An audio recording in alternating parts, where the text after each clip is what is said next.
عبدل متین صاحب پوچھتے ہیں what is opinion of Sharia scholars about following gold purchase plan scheme for Malabar Gold and Diamonds. Scheme duration is for 11 months. The customers pay installment every month. اور gold is accumulated based on the market rate on the date of payment. حقیقت میں 6 چیزیں ایسی ہیں جن کے اندر ربا ہوتا ہے. صحیح مسلم اور دیگر روایت موجود ہے. اللہ کے نبی صلی اللہ علیہ وسلم نے فرمایا الذهب بالذهب والفضة بالفضة مثلا بمثل یدم بید.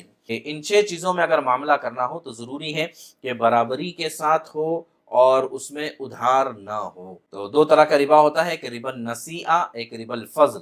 اگر آپ اس ترتیب سے سونا خریدتے ہیں، آپ نے ہر مہینے مان لیجئے 1000 روپے آپ نے جمع کر دیے اور 1000 روپے کا جتنا گولڈ بنتا ہے آپ کو الاٹ کر دیا گیا. اس طرح سے کرتے کرتے 11 مہینے میں 11 الاٹمنٹس آپ کے ہو گئے اور پھر 12ویں مہینے میں جا کر آپ کوئی زیور خریدتے ہیں اور زیور بنا کر ویلیو ایڈیشن جو ہوتا ہے یعنی میکنگ چارجز وغیرہ کی رعایت، تو یہ اگر کرتے ہیں تو شرعی اعتبار سے یہ سود میں آتا ہے.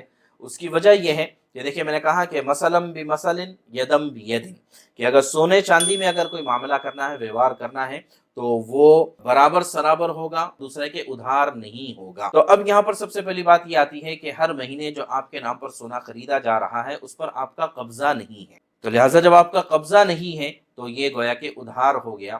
تو اس وجہ سے شرعی اعتبار سے یہ چیز درست نہیں ہوگی. اور یہاں پر فزیکل گولڈ آپ کو نہیں ملتا، اس لیے کہ اتنی چھوٹی مقدار، یا مان لیجئے کہ آپ 1 گرام بھی اگر لیتے ہیں تو وہ 1 گرام آپ کو دے دیں گے، ایسا تو نہیں ہوتا ہے. تو اس وجہ سے یہ سکیم تو یہ ناجائز ہے، یہ حرام ہے، یہ نان شریعہ کمپلائنٹ ہے، یہ سود ہے، اس وجہ سے صحیح نہیں ہوگا.